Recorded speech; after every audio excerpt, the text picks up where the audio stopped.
ಪ್ರಣಾಳಿಕೆ ಬಿಡುಗಡೆ ಮಾಡ್ತಾರೆ. ಪ್ರಣಾಳಿಕೆಯಲ್ಲಿ ಗ್ಯಾರಂಟಿ ಸ್ಕೀಮ್ಸ್ಗಳು ಎತ್ಕೊಂಡು ಬಂದಿದೆ. ಗ್ಯಾರಂಟಿ ಸ್ಕೀಮ್ಸ್ ಬಿಡೋದೇ ಅಧಿಕಾರಿ ಸೆಂದಿಲ್ ಅವರ ಒಂದು ಗ್ರೀನ್ ಚೈನ್ ಅಂತ ಆಗ್ತಾರೆ. ಬಹಳ ಒಳ್ಳೆ ಪ್ರಯೋಗ ಮಾಡಿದ್ರು. ಕರ್ನಾಟಕದಲ್ಲಿ ಫಸ್ಟ್ ಪ್ರಾರಂಭ ಮಾಡಿದ್ರು. ಅದು ಮಾಡಿದ ತಕ್ಷಣ ಯಶಸ್ಸು ಕಾಣಿಸ್ಕೊಡ್ತಾರೆ. ನಮಗೆ ಕಾಣ್ತಾ ಇದ್ದು ಎಲ್ಲಿ ಗ್ಯಾರಂಟಿ ದುಡ್ಡು ಎಲ್ಲಿ ತಗೊಳ್ಳುತ್ತೆ. ಇವತ್ತು ಜಗತ್ ಜಾಹೀರಾತು SC/TSP ಹಣನ ಸಂಪೂರ್ಣವಾಗಿ ಕಾಂಗ್ರೆಸ್ ಪಕ್ಷ ಈ ಹಣನ ಉಪಯೋಗಪಡಿಸಿಕೊಂಡು ಅವ್ರ ಗ್ಯಾರಂಟಿ ಸ್ಕೀಮ್ಸ್ಗಳೆಲ್ಲ ಕೊಡ್ತಾರೆ. ಕೆಲವು ನಾನು ಒಪ್ಕೊಳ್ತೀನಿ, ಈ ಬಸ್ ಪಾಸ್ ಕೊಟ್ಟಿದ್ದೆಲ್ಲ ನಾನು ಸ್ವಾಗತ ಮಾಡ್ತೀನಿ. ಆದರೆ SC/ST ಹಣನ ಯಾವ ಥರ ಈ ವರ್ಷ ಘೋಷಣೆ ಮಾಡಿ 214,000 ಕೋಟಿ 22,000 ಕೋಟಿ ಒಟ್ಟಿಗೆ ಹೋಗ್ತಿದೆ. ನೀವು ನಮ್ಮ ಬಗ್ಗೆ ಸಂವಿಧಾನ ವಿರೋಧಿ ಅಂತ ನೀವು ನಮ್ಮ ಬಗ್ಗೆ ಆರೋಪ ಮಾಡ್ತಿದ್ದೀರಾ. ನೀವು ಮಾಡ್ತಾ ಇರೋದು ಸಂವಿಧಾನ ವಿರೋಧಿ. ದಲಿತರ ಹಕ್ಕನ್ನ ನೀವು ಕಿತ್ಕೊಳ್ತಾ ಇಲ್ಲ. ನಿಮ್ಗೆ ಕಾಣಿಸ್ತಿಲ್ಲ. ಯಾರು ಪ್ರಶ್ನೆ ಮಾಡಕ್ ಹೋಗಿ ಇಲ್ಲ ನಾವು ಸಂವಿಧಾನ ರಕ್ಷಣೆ ಮಾಡಕ್ ಹೋಗಿದ್ದೀವಿ. ಬಿಜೆಪಿ ಪಕ್ಷ ಕೋಮುವಾದಿ ಪಕ್ಷ ಸಂವಿಧಾನ ಬದಲಾಯಿಸಕ್ಕೆ ಬಂದಿದ್ದಾರೆ. ಇದನ್ನೇ ತಗೊಂಡು ಹೋಗಿ ಒಂದು ವರ್ಷ MP ಎಲೆಕ್ಷನ್ ಕೂಡ ಯಶಸ್ಸು ಕಾಣಿಸ್ಕೊಂಡು ನಿಮಗೆ ಇವತ್ತು 100 ಸೀಟ್ ಬರಬೇಕಾದ್ರೆ ಈ ತರ ನಮ್ಮ ಬಿಜೆಪಿ ಪಕ್ಷದ ಬಗ್ಗೆ ಈ ತರ ಪ್ರಚಾರ ಮಾಡಿಸಿ ಮತ್ತೆ ಗ್ಯಾರಂಟಿ ಸ್ಕೀಮ್ಸ್ಗಳೆಲ್ಲ ಕೊಂಡ್ಬರ್ತಿದಂತ ಅವತ್ತು ರಾಹುಲ್ ಗಾಂಧಿ ಅವರು ಏನ್ ಹೇಳಿದ್ರು, ಕಾಂಗ್ರೆಸ್ ಪಕ್ಷ ಅಧಿಕಾರಕ್ಕೆ ಬರ್ತಿದ್ದಂಗೆ ಟಕಾಟ ಏನ್ ಲೈನ್ ನಿಂತ್ಕೊಂಡು ಎಲ್ಲ ಅರ್ಜಿ ಕೊಡುತ್ತೆ ಬ್ಯಾಂಕಲ್ಲೆಲ್ಲ. ಇವತ್ತು ನಮ್ಮ ಚಿಕ್ಕರಂಗ ನಾಯಕರು ಮಾತಾಡ್ತಾ ಹೇಳಿದ್ರು. ಇವತ್ತು ನಾಗೇಂದ್ರ ಸಚಿವರಾದ ನಾಗೇಂದ್ರ ಅವರು ಯಾಕೆ ಇಡಿ ಅವ್ರನ್ನ ಅದಕ್ಕೆ ಸುಳಿವು ಸಿಗ್ತದೆ. ಈ ದುಡ್ಡು ಎಲ್ಲಿ ವರ್ಗಾವಣೆ ಆಗ್ತದೆ ವಾಲ್ಮೀಕಿ ದುಡ್ಡು ಅಂತ ಅಂತಂದ್ರೆ ಕರೆಕ್ಟಾಗಿ ಹೋಗ್ಬೇಕು. ಬಳ್ಳಾರಿ ಸೇರ್ಕೊಂಡು ತೆಲಂಗಾಣಕ್ಕೆಲ್ಲ ಹೋಗ್ಬೇಕು. ತೆಲಂಗಾಣ ಚುನಾವಣೆಗೂ ಕೂಡ ಬಳಸ್ಕೊಂಡಿದ್ದಾರೆ. ಯಾವಾಗ ಒಬ್ಬ ಚಂದ್ರಶೇಖರ್ ಅಲ್ಲ ಆಫೀಸರ್ ಪಾಪ ಆತ್ಮಹತ್ಯೆ ಮಾಡ್ಕೊಳ್ತಾನೆ. ನಾವು ಲೆಟರ್ ನೋಡಿದ್ರೆ ಓದಿದ್ರೆ ಎಷ್ಟು ಅಳು ತೊಳ್ಕೊಂಡಿರ್ಬೇಕು. ಇದೇನು ಪ್ರಾಣ ಕಳ್ಕೊಳ್ಬೇಕಾದ್ರೆ ಪರಿಸ್ಥಿತಿ ಎಷ್ಟು ಯಾವ ಥರ ಒತ್ತಡದಲ್ಲಿ ಹುಟ್ಟಿದ್ದಾರೆ.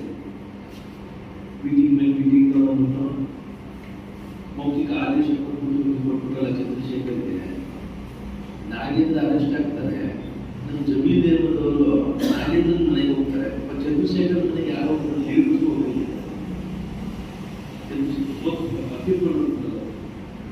ಮನೆಗೆ ಯಾರು ಹೋಗ್ಲಿಲ್ಲ. ಅದೇ ನಾಗೇಂದ್ರ ಮನೆಗೆ ಹೋಗ್ತಾರೆ. ನಮ್ಮ ಜಮೀನ್ ದೇವರು ಅದು ದುಡ್ಡು ಎಲ್ಲ ಇದು ಚಿನ್ನದ ಅಂಗಡಿಗೆಲ್ಲ ಕೊಟ್ಟಿದ್ದಲ್ಲ. ಆವಾಗ ಸ್ವಲ್ಪ ವ್ಯವಸ್ಥೆ ಮತ್ತು IMF ಸ್ಕ್ಯಾಮ್ ಎಲ್ಲ ಇವರೇ ತಾನೇ ಸಿಕ್ಕಾಕೊಂಡಿದ್ದು. ಬಹುಶಃ ಅವರೇ ಏನಾದ್ರು ಐಡಿಯಾ ಕೊಟ್ಬಿಟ್ಟು ಎಲ್ಲ ನಾವೆಲ್ಲ ಇದನ್ನು ತಲೆ ಕೆಡಿಸ್ಕೊಂಬೇಡಿ ಅಂತ ಹೇಳೋದೇನೋ ಅನ್ಸುತ್ತೆ. ಸರಿ, ಅದು ಮಾಡಿದಾರ ಏನು ಅದ್ರ ಬಗ್ಗೆ ಬಂದಮೇಲೆ ವಾಲ್ಮೀಕಿ ನಿಗಮದಿಂದ ಈ ಥರ 180 ಕೋಟಿಯಷ್ಟು ದುಡ್ಡೆಲ್ಲ ಈ ಥರ ವರ್ಗಾವಣೆ ಆಗಿದೆ ಅಂತ ಅಂದಮೇಲೆ ಆರೋಪ ಮಾಡಿದ್ಮೇಲೆ ಸದನದಲ್ಲಿ ಸ್ವತಃ ಮುಖ್ಯಮಂತ್ರಿ ಒಪ್ಕೊಳ್ತಾರೆ.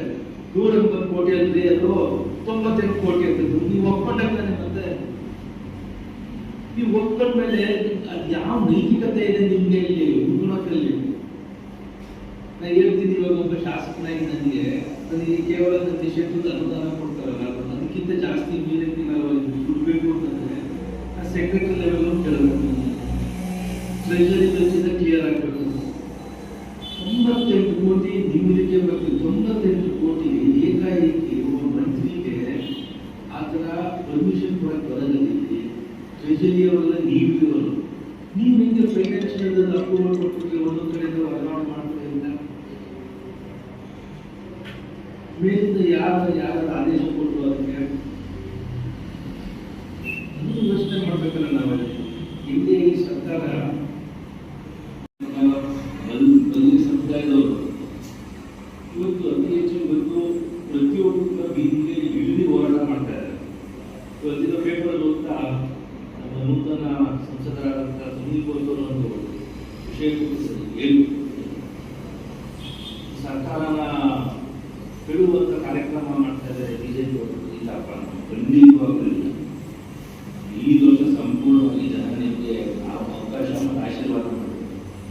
ಯಾವುದೇ ಥರ ನಾವು ಬೆಳವಣಿಗೆ ಮಾಡ್ತೀವಿ. ಆದರೆ ಮುಖ್ಯಮಂತ್ರಿ ಸಿದ್ದರಾಮಯ್ಯ ಅವರು ಇಳಿಸೋದಂತೂ ಗ್ಯಾರಂಟಿ. ಇದು ಬಿಜೆಪಿ ಪಕ್ಷದ ಗ್ಯಾರಂಟಿ. ಅವ್ರು ಇಳಿಸೋದಂತೂ ಸಕಾಲಕ್ಕೆ ನಾವು ಏನೇ ಆಗಲಿ ಅವ್ರು ಮಾಡಿದಂಥ ಅನ್ಯಾಯನ ನಾವು ಜನರಿಗೆ ವಿಷಯನ ಮುಟ್ಟಿಸಿ ಅವ್ರಿಗೆ ನಾವು ಇಳಿಸ್ತೀವಿ. ಪಾದಯಾತ್ರೆ ಅತ್ಯಂತ ಯಶಸ್ವಿ ಆಗುತ್ತೆ. ಮಾಧ್ಯಮದಲ್ಲಿ ಹೆಂಗ್ ಬರುತ್ತೆ ನನಗೆ ಗೊತ್ತಿಲ್ಲ, ಜನರಿಗೆ ಮುಟ್ಟಿಸ್ಬೇಕಾಗಿದ್ದ ವಿಚಾರ ಎಲ್ಲವೂ ಕೂಡ ಮುಂದೆ ಮಾತಾಡಿದೆ. ಹಾಗಾಗಿ ಇವತ್ತು ಪತ್ರಿಕಾಗೋಷ್ಠಿಯಲ್ಲಿ ಕರೆದಿ ಎಲ್ಲ ವಿಚಾರನ ಮುಗಿಸಿ ನಮಗೆ ವಿಷಯನ ಮುಗಿಸಿದ್ದು ನಾನು ಅವಕಾಶ ಮಾಡಿಕೊಟ್ಟಿದ್ದೀನಿ. ಕ್ವಶನ್ ಮಾರ್ಕ್ ಮಾತ್ರ ಹಾಕಿದ್ರು, ನಾನು ಪುಸ್ತಕಗಳ ರಾಜಕಾರಣ ಕೊಟ್ಟಿಲ್ಲ. 3 ದಿನದಲ್ಲಿ ಇವತ್ತು ಈ ಮಟ್ಟಕ್ಕೆ ಆಗ್ತಿರೋದು ನಾನು ಮಾಧ್ಯಮದಲ್ಲಿ ಮನವಿ ಮಾಡ್ಕೊಡ್ತೀನಿ, ಹೈಲೈಟ್ ಮಾಡಬೇಕು. SC ST ದುಡ್ಡನ್ನ ಈ ಮಟ್ಟಕ್ಕೆ ದುರುಪಯೋಗ ಪಡಿಸ್ಕೊಂಡು ಬಹುಶಃ UPA ಸರ್ಕಾರದ 2ನೇ ಅವಧಿಯಲ್ಲಿ 2G ಸ್ಪೆಕ್ಟ್ರಮ್ ಅಲ್ಲಿ ಏನು ಲಕ್ಷಾಂತರ ಕೋಟ್ಯಾಂತರ ರೂಪಾಯಿ ಅದರ ಅವ್ಯವಹಾರ ನಡೆದಿತ್ತು, ಆ ಮಟ್ಟದಲ್ಲಿ ಇಲ್ಲೂ ಕೂಡ ನಡೀತಾ ಇದೆ. ಇಷ್ಟು ದೊಡ್ಡ ಮಟ್ಟಿಗೆ 25,000 ಕೋಟಿ ಲೂಟಿ ಹೊಡೆದಿರುವಂತಹ ಸರ್ಕಾರ ಇತಿಹಾಸದಲ್ಲಿ ಯಾರು ಕೂಡ ಇಷ್ಟು ಮಟ್ಟಿಗೆ ಉಪಯೋಗ ಪಡಿಸಿಕೊಂಡು ಸಮರ್ಥನೆಯನ್ನು ಕೊಡಿಕೊಂಡು ಅದಕ್ಕೊಂದು ಸಮಾವೇಶವನ್ನೇ ಮಾಡ್ತಾ ಇದ್ದಾರೆ. ನಮ್ಮ ರಾಜ್ಯಾಧ್ಯಕ್ಷರಾದಂಥ ವಿಜಯೇಂದ್ರ ಅವರು, JDS ವರಿಷ್ಠರಾದಂಥ ಕುಮಾರಸ್ವಾಮಿ ಅವರು, ಮತ್ತೆ ಈ ಸಂಪೂರ್ಣವಾಗಿ ಪಾದಯಾತ್ರೆಯನ್ನ ಒಂದು ನಾಯಕತ್ವದ ಪೂರ್ತಿ ವಹಿಸಿಕೊಂಡಂತ ನಮ್ಮ ಹಿರಿಯರಾದಂಥ ಮಾಜಿ ಮುಖ್ಯಮಂತ್ರಿಗಳಾದ ಯಡಿಯೂರಪ್ಪನವರು, ಗೃಹ ಪಕ್ಷ ಅಶೋಕ್ ಅವರು ಎಲ್ಲರೂ ಒಗ್ಗೂಡಿ ಸೇರಿ ಇವತ್ತು ಇದ್ರ ಬಗ್ಗೆ ನಾವು ಧ್ವನಿಗೂಡಿಸ್ತಾ ಇದ್ದೀವಿ. ಹಾಗಾಗಿ ಈ ಸಮಾವೇಶ ಬಹಳ ಮುಖ್ಯವಾಗಿರ್ತಕ್ಕಂಥದ್ದು. ಇವಾಗ ಅದ್ರ ಬಗ್ಗೆ ಒಂದು ಪೂರ್ವಭಾವಿ ಸಭೆಯನ್ನು ನಾನು ಕಚೇರಿಯಲ್ಲಿ ಕರೆದಿದ್ದೀನಿ. ಮಾಧ್ಯಮಕ್ಕೆ ಮತ್ತೊಮ್ಮೆ ನಾನು ಕಳಕಳಿಯ ಮನವಿ ಮಾಡ್ಕೊಳ್ತೀನಿ. ನಾನು ಎಳೆಯಾಗಿ ಬಿಡಿಸಿ ನಾನು ಯಾಕೆ ನಾವು ಪಾದಯಾತ್ರೆ ಮಾಡಿದ್ದೀವಿ, ಯಾಕೆ 1 ವರ್ಷ 2 ತಿಂಗಳಲ್ಲಿ ಈ ಸರ್ಕಾರದ ನಡವಳಿಕೆ ಯಾವ ಥರ, ಮತ್ತೆ ಅವರು ಭ್ರಷ್ಟಾಚಾರದಲ್ಲಿ ಯಾವ ಥರ ತೊಡಗಿದ್ದಾರೆ, ಇನ್ನ ನಮ್ಮ ಪರಿಶಿಷ್ಟ ಜಾತಿ ಪರಿಶಿಷ್ಟ ಪಂಗಡದವರು ಇವತ್ತೆಲ್ಲ ಮೂಲೆಯಲ್ಲಿ ಇವತ್ತು DSS ಅವರು ಎಲ್ಲರೂ ಕೂಡ ಇವತ್ತು ಕಾಂಗ್ರೆಸ್ ಪಕ್ಷದಲ್ಲಿ ಇವತ್ತು ಹಿಂದೆ 90% ಅಷ್ಟು ಒಂದು ಸಪೋರ್ಟ್ ಮಾಡಿದ್ರು, 90% ಅಷ್ಟು ವೋಟ್ ಅಷ್ಟು ಹಾಕ್ಸಿದ್ರು. ಇವತ್ತು ಅವರೇ ಬೀದಿಗೆ ಬಂದಿದ್ದಾರೆ. ಇವತ್ತು ಈ ಒಂದು ಭ್ರಷ್ಟ ಸರ್ಕಾರ ಇಳಿಸಬೇಕು ಅಂತ ಅವರು ಕೂಡ ಕೈ ಜೋಡಿಸ್ತಾ ಇದ್ದಾರೆ. ನಮಗೆ ಸಂಪೂರ್ಣವಾಗಿ ನಮಗೆ ಬೆಂಬಲ ಕೊಟ್ಟು ನಮ್ಮ ಜೊತೆ ಸೇರ್ಕೊಂಡಿದ್ದಾರೆ ಅಂತ ಹೇಳಬಹುದು. ಯಾಕಂದ್ರೆ ಒಂದ್ ಕಡೆಯಿಂದ ತಪ್ಪು ನಮ್ಮ ಪಕ್ಷದಲ್ಲೂ ಕೂಡ ಆಗಿದೆ. ನಾವು ಆ ಮಟ್ಟಕ್ಕೆ ಪಕ್ಷ ಜಾತಿ ಪಕ್ಷ ಪಂಗಡವರಾಗಲಿ ವಿಶ್ವಾಸಕ್ಕೆ ತಗೊಂಡಿಲ್ಲ, ಆದ್ರೆ ಮುಂದಿನ ತಗೊಬೇಕು. ವಿಶೇಷವಾಗಿ ಚಾಮರಾಜನಗರ ಮತ್ತೆ ಸಿದ್ದರಾಮಯ್ಯ ಬಗ್ಗೆ ನನಗೆ ಯಾಕೆ ಬಂದ್ರೆ ನನಗೆ ಬಹಳ ಗೌರವ ಇದೆ. ಅವರು ಮುಖ್ಯಮಂತ್ರಿ ಸಂದರ್ಭದಲ್ಲಿ ಜಾತಿ ಗಣತಿ ಮಾಡ್ತಾರೆ ಅಂತ ಹೇಳಿ ನಾನು ಬಹಳ ಅಪ್ರಿಷಿಯೇಟ್ ಮಾಡಿದ್ದೆ. Very good decision. ಬಹುಶಃ ನಿತೀಶ್ ಕುಮಾರ್ ಆದ್ಮೇಲೆ ಸಿದ್ದರಾಮಯ್ಯನವರು ಅವ್ರು ಏನಾದ್ರು ನಿರ್ಧಾರ ತಗೊಂಡಿರೋ ಮಾಡಿಬಿಟ್ಟಿದ್ರೆ ಇತಿಹಾಸ ಸ್ಫೋಟಗಳಲ್ಲಿ ಅವರು ಬಹುಶಃ ದೇವರಾಜ ಸೌರ ಹಾದಿಯಲ್ಲಿ ನಿಂತಿರುವಂತ ಒಬ್ಬ ನಾಯಕ ಬೆಳೆಯೋರಲ್ಲಿ. ಆದರೆ ಯಾವ ಒತ್ತಡ ಬಂತು ಏನು ಬಂತು ಅದನ್ನು ಕೈ ಬಿಟ್ಟು ಈ ಕಡೆ ಸ್ಪಷ್ಟೀಕರಣ ಕೊಡಕ್ಕಾಗ್ತಿಲ್ಲ, ಈ ಕಡೆ ಅವ್ರು ಏನ್ ಮಾಡಬೇಕಂತ ತೋರಿಸ್ತಾ ಇದೆ. ಇಲ್ಲಿ